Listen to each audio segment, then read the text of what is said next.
Injil suci menurut Santo Matius.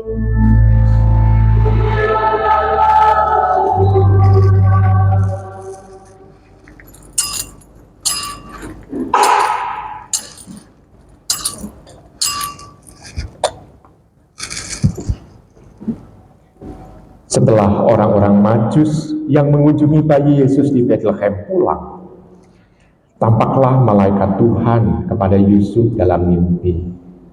Malaikat itu berkata, "Bangunlah, ambillah anak itu serta ibunya, larilah ke Mesir, dan tinggallah di sana sampai aku berfirman kepadamu, karena Herodes akan mencari anak itu untuk membunuh dia." Yusuf pun bangun.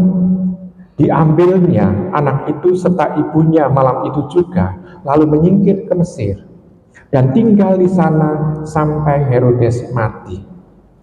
Hal itu terjadi supaya digenapi yang difirmankan Tuhan melalui nabi, "Dari Mesir aku panggil anakku."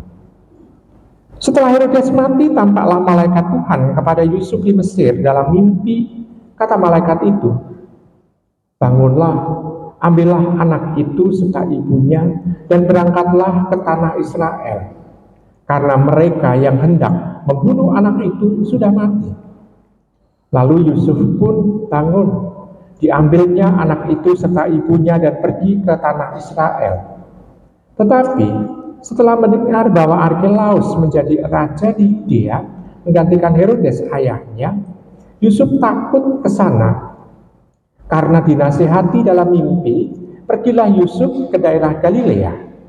Setibanya di sana, ia pun tinggal di sebuah kota yang bernama Nazaret. Hal itu terjadi supaya digenapi firman yang disampaikan melalui nabi-nabi bahwa ia akan disebut orang Nazaret. Demikianlah sabda Tuhan.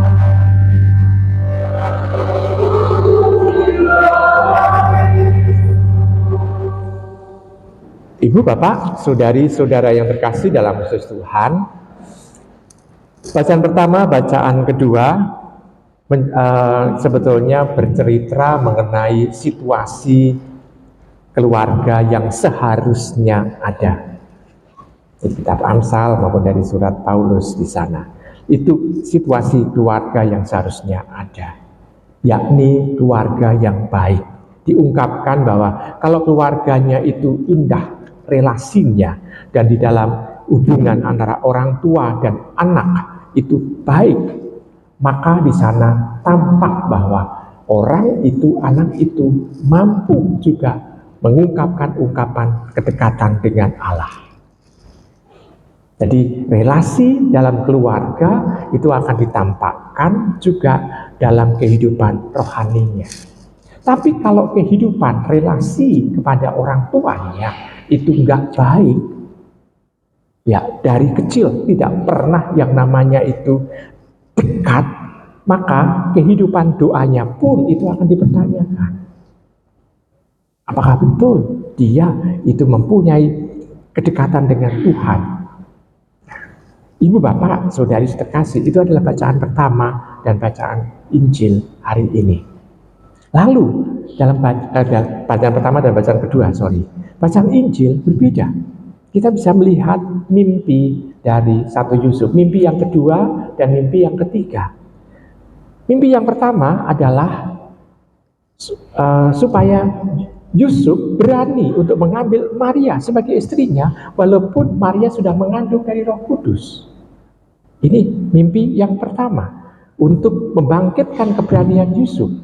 Mimpi yang kedua, untuk menyelamatkan Yesus dan ibunya untuk mengungsi ke Mesir. Mimpi yang ketiga, untuk kembali balik ke Kanaan lagi, ke Palestina, ke tanah Israel. Dan di sana kita bisa melihat mimpi Yusuf ternyata adalah misteri dari Allah untuk kehidupannya. Nah, lalu kita diingatkan akan tokoh Yusuf yang lain di dalam perjanjian lama. Yusuf anak Yakub. Dia adalah dianggap oleh kakak-kakaknya sebagai tukang mimpi. Tapi juga kaitannya adalah orang-orang dari keturunan Yakub ini akhirnya akan masuk ke Mesir. Dan nantinya pada zaman Musa baru berbalik menuju ke tanah Kanaan. Nah, apakah nama Yusuf dan juga mimpi itu menjadi semacam pewahyuan tersendiri untuk kita? Oh, ternyata yang namanya Yusuf itu tukang mimpi. Apakah ada yang dibaptis dengan nama Yusuf atau Yosepin? Apakah juga tukang mimpi?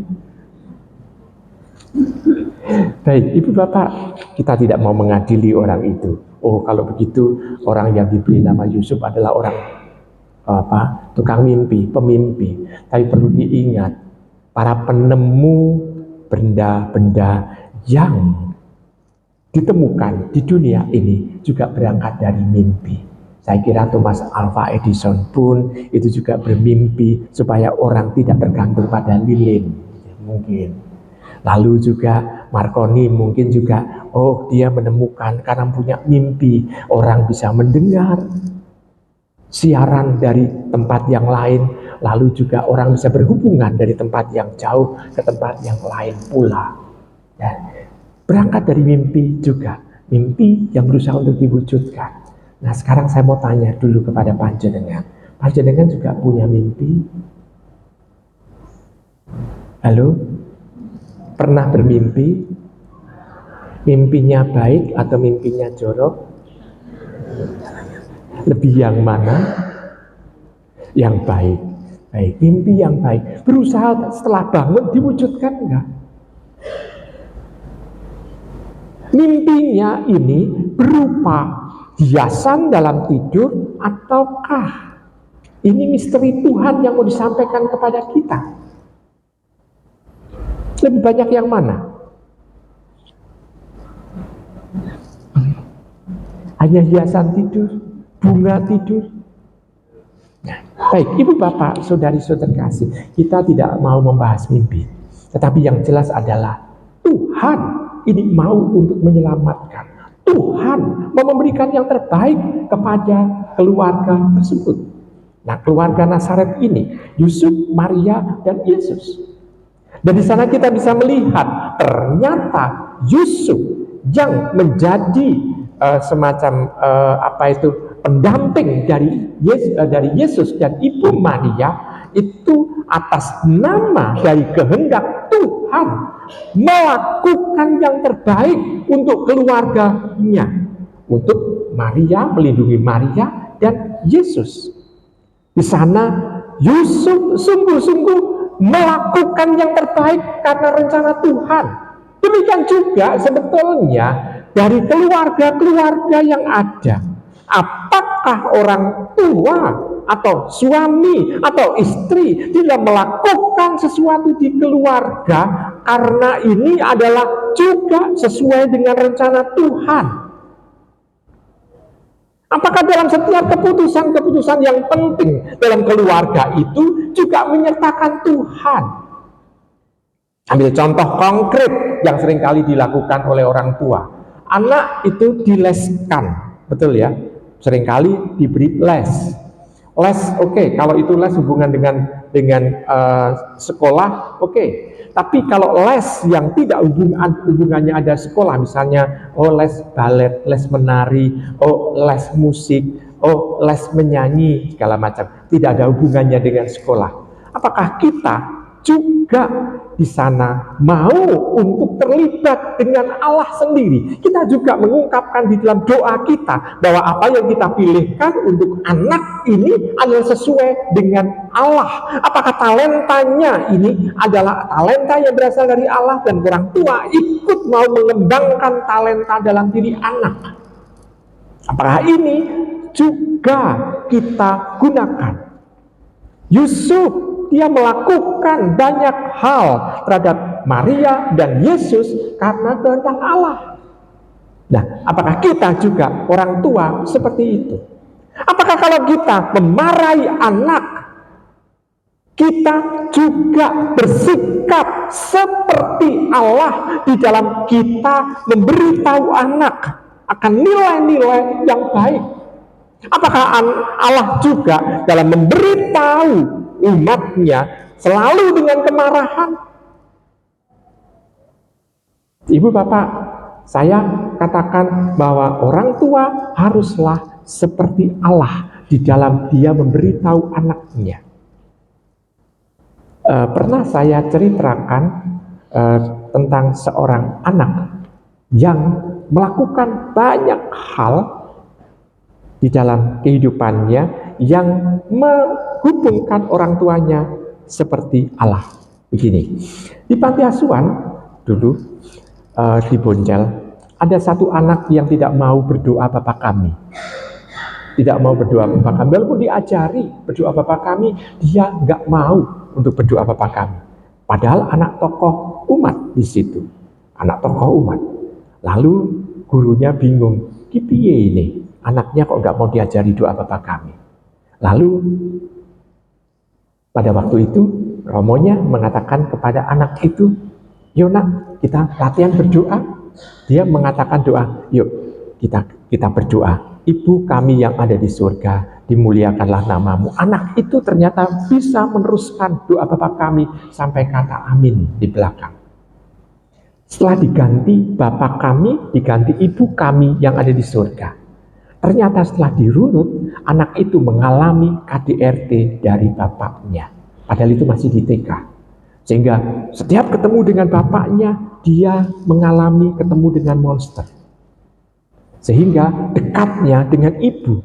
Sehingga ungkapan ibu kami yang ada di surga, dia dekat dan merasakan bisa untuk berdoa.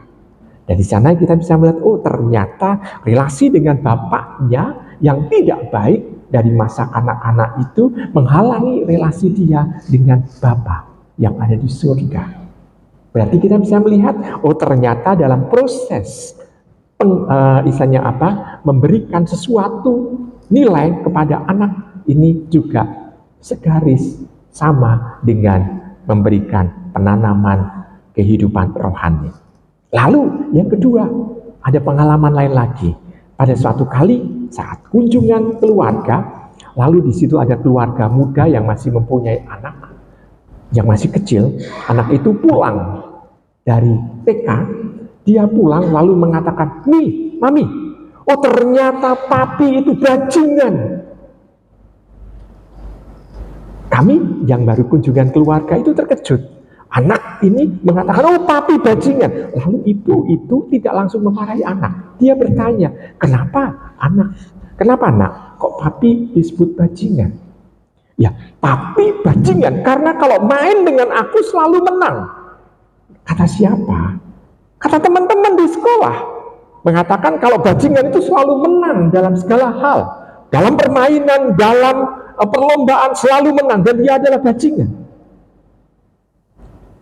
Ibu, bapak, saudari, kasih dalam Tuhan. Ibu itu lalu ngajari dengan baik dan tanpa marah. Dia mengatakan begini, nak, kamu tahu yang disebut dengan bajingan? Sopir gerobak sapi itu adalah sebutannya bajingan di tempat kita ini. Nah, untuk latar belakang kenapa disebut bajingan sopir gerobak sapi itu karena apa? Karena dalam mengendalikan sapi itu seringkali tidur sopir gerobak sapi itu. Karena apa? Sapi itu akan berjalan pulang tanpa untuk dikendalikan, dia bisa sampai ke rumahnya. Sehingga karena sebetulnya harus mengendalikan kereta tapi dia malah tertidur, maka istilahnya disebut bajingan itu. Oh bajing nendi pak, segala macam itu. Dari bajing itu maksudnya mau mengendalikan kereta sapi itu ada di mana. Nah ibu itu lalu menyambung, apakah papimu itu sopir gerobak sapi? Enggak. Lalu kalau begitu papimu bajingan enggak? Enggak. Nah dengan seperti itu kita bisa melihat penanaman nilai dimulai sejak kanak-kanak. Maka kita bisa melihat ibu bapak, cara kita mengajar anak itu bagaimana? Apakah kita memberikan pengertian? Apakah kita berdialog dengan dia? Nah, Tuhan mendidik Yusuf, Maria dan Yesus melalui mimpi, melalui malaikat. Di sana ada dialog. Tuhan mau untuk memberikan sesuatu yang indah dalam kehidupannya melalui hal yang bisa ditangkap oleh manusia. Kalau tiba-tiba kita bisa melihat, kita membayangkan, tiba-tiba malaikat itu datang ke Yusuf, yang ada adalah ketakutan. Yang ada adalah sesuatu yang khawatir, sesuatu yang gimana begitu, yang dialami oleh Yusuf. Dan melalui mimpi adalah cara manusiawi Allah menyapa kita, menyapa Yusuf, Yesus, dan Maria. Nah, ibu bapak, saudari-saudara terkasih dalam Tuhan, kita juga diajak untuk bisa memaknai setiap peristiwa kehidupan kita, supaya kita bisa menangkap apa yang menjadi rencana Tuhan dalam kehidupan ini. Saya percaya dan saya yakin bahwa panjenengan semua mampu menemukan rencana Tuhan dalam kehidupan sehari-hari. Selamat merenungkan.